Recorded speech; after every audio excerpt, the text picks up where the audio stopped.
Hello दोस्तों, welcome back to my channel. अगर आपने अभी तक मेरे चैनल को सब्सक्राइब नहीं किया है तो प्लीज जल्दी से मेरे चैनल को सब्सक्राइब कर दें। एपिसोड 11 की शुरुआत में जियांग 2000 शूज को बेचने का कोई तरीका सोच रही होती है और दूसरी तरफ गोंगली शू को बताता है कि जियांग को अभी भी 2000 शूज और बेचने हैं। शू ये सुनकर इम्प्रेस होता है कि जियांग ने काफी अच्छा काम किया है, तो गोंगली कहते हैं कि मुझे नहीं लगता कि वो ये 2000 शूज बेच पाएगी, वो भी 2 दिन में। शू कहते हैं कि जरूरी तो नहीं है, तो गोंगली कहते हैं कि शर्त लगाते हैं, अगर जियांग जीत गई तो मैं तुम्हारे लिए गाना गाऊंगा। शू इसकी बात पर मुस्कुरा रहा होता है। जियांग घर पर आकर अपनी मॉम से कह रही होती कि आखिर मैं कब इस चीज से फ्री होंगी। आज लिली की मॉम मुझसे पैसे मांगने के लिए आई थी। जियांग की मॉम कहने लगती है कि आखिर मैं तुम्हें पैसों के बगैर कैसे पाल सकती थी और तुम अपनी मॉम से किस तरह से बात कर रही हो। इतने में यहाँ पर यंगजियान आ जाता है। यंगजियान के पास जियांग की मॉम चली जाती है तो ये कहता है कि आपने स्टॉक्स खरीद लिए हैं, तो इसकी मॉम कहती है कि हाँ। यंगजियान कहता है कि मैं आपके पैसे दे देता हूँ। जियांग गुस्से में कहती है कि तुम ये पैसे नहीं दोगे और अगर तुमने पैसे देने की कोशिश की तो फिर दोबारा मेरे सामने कभी मत आना। जियांग की मॉम इसे कहने लगती कि तुम मुझसे तो रूडली बात कर सकती, लेकिन तुम यंगजियान से इतना रूडली क्यों बात कर रही हो। जियांग अपनी मॉम से कहती है कि ये आपका बेटा नहीं है और ना ही आप इसकी मॉम हैं। ये बात सुनकर यंगजियान बहुत हर्ट होता है और जियांग यहाँ से चली जाती है।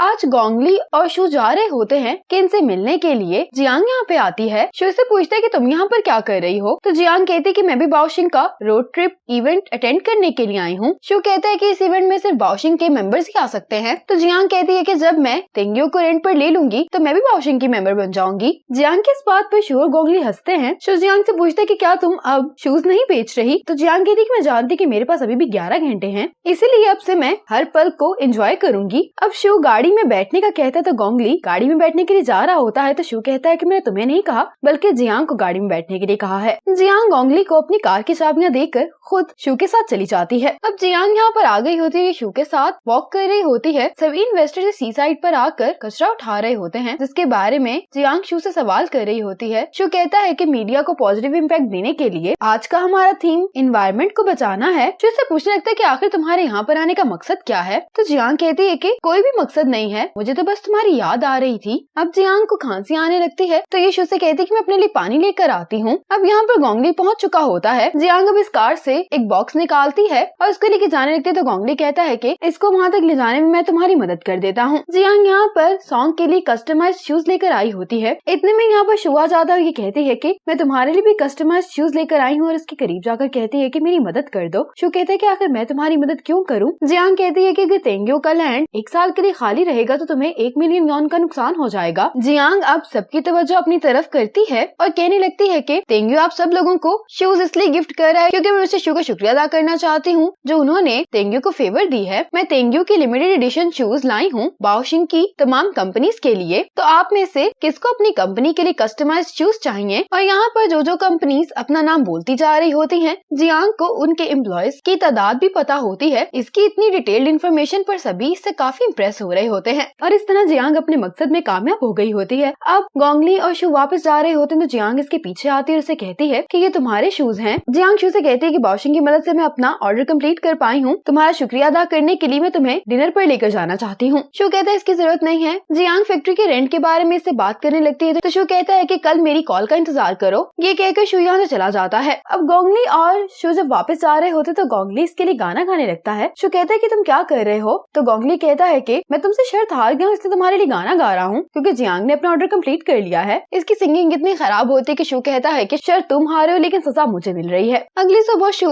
जियांग को कॉल करके अपने पास बुलाता है। शू यहाँ पर स्विमिंग कर रहा होता है। ये जियांग के पास आकर कहने लगता है कि अभी 10 तो नहीं बजे, तो जियांग कहती है कि तुम्हें क्या लगा था मैं लेट हो जाऊंगी इसलिए तुम स्विमिंग करने आ गए। शू कहते कि फिक्र नहीं करो, 10 बजे मैं तुम्हारे साथ एक प्रॉपर मीटिंग करूंगा। ये कहकर शू यहाँ से चला जाता है। अब शू कपड़े बदल कर जियांग से मिलने के लिए आ गया होता है। जियांग इसको अपना बिजनेस प्लान दिखाती है जिसको देखने के बाद शू कहता है कि ये काफी नहीं है। जियांग इससे कहती है कि आखिर तुम्हें चाहिए क्या। शू इससे कहता है कि मैं 2 साल का 3 मिलियन यॉन रेंट छोड़ सकता हूँ अगर तुम बदले में मुझे तेंगियो के 70% शेयर्स दे दो। ऐसा करके तुम भी अपनी जगह पर रह सकती हो और अपना बिजनेस आराम से चला सकती हो। जियांग कहती है कि इसके बाद क्या होगा, तो शू कहता है कि उसके बाद तुम्हें रेंट देना पड़ेगा। जियांग कहती है कि तुम लोगों के साथ खेलने में बहुत ही अच्छे हो। शू कहता है कि तुम इस ऑफर को रिजेक्ट भी कर सकती हो, लेकिन अगर मुझे मेरे सवाल का आज रात तक जवाब नहीं मिला तो फिर हम तेंगियो के बारे में मजीद बात नहीं करेंगे। मेरा वक्त बहुत कीमती है, मैं अपने वक्त को गैर जरूरी गुफ्तगू पर जाया नहीं कर सकता। जियांग को ये सुनकर बहुत ही गुस्सा आ जाता है। पानी का ग्लास लेकर खड़ी होती है तो शू पीछे हो जाता है, पूछने तक आखिर तुम क्या कर रही हो, लेकिन जियांग गुस्से में पानी पीकर यहाँ से चली जाती है।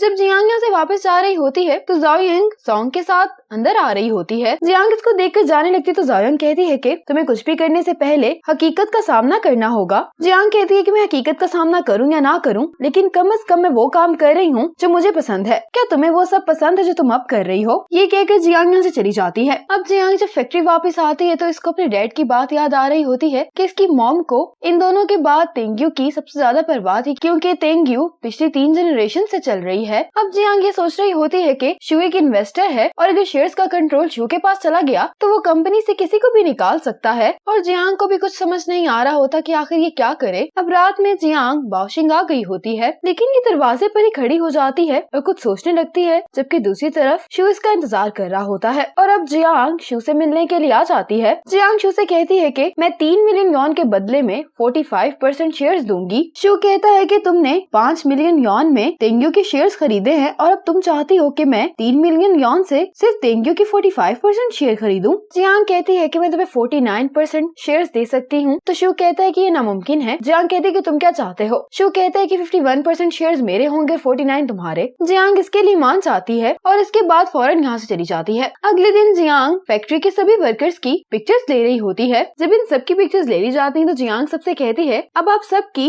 ये नई पिक्चर्स कंपनी की फाइल्स में इस्तेमाल होंगी। माशेजांग पूछते हैं कि क्या हम दोबारा से काम शुरू करने वाले हैं। तो जियांग इन सबको बताती है कि कल मैंने बाओशिंग इन्वेस्टमेंट के मिस्टर शू के साथ लीज कॉन्ट्रैक्ट साइन कर लिया है और जहाँ तक बात रही ऑर्डर्स की तो मैं उनको भी जल्द से जल्द लाने की कोशिश करूंगी। ये सुनते ही सभी वर्कर्स बहुत खुश हो जाते हैं। जियांग कहती है कि मेरे पास एक और भी गुड न्यूज है आपको देने के लिए, वो ये है कि बाओशिंग अब तेंग्यू का एक बहुत अहम शेयर होल्डर बन गया है, इसलिए अब हम मिलकर काम करेंगे। आज टाओ शू से मिलने के लिए आया होता है, इससे कह रहा होता है कि आखिर तुम तेंग्यू जैसी कंपनी से प्रॉफिट कैसे कमाओगे? तुम्हारे जैसा इन्वेस्टर इस तरह की गलती कैसे कर सकता है? शू कहता है कि इन्वेस्टर का काम लोगों में इन्वेस्ट करना होता है जिनके पास वैल्यूज हो, क्योंकि हर चीज दोबारा बनाई जा सकती है लेकिन हम लोगों को कंट्रोल नहीं कर सकते। तो कहने लगता है कि मिस जियांग जिसने पैसे को ऐसे ही खर्च किया जैसे वो फ्री में आता है, वो हमें पैसे बना कर देगी। जो इस बात पर मुस्कुरा रहा होता है और इसी मोमेंट पर एपिसोड 11 खत्म हो जाती है।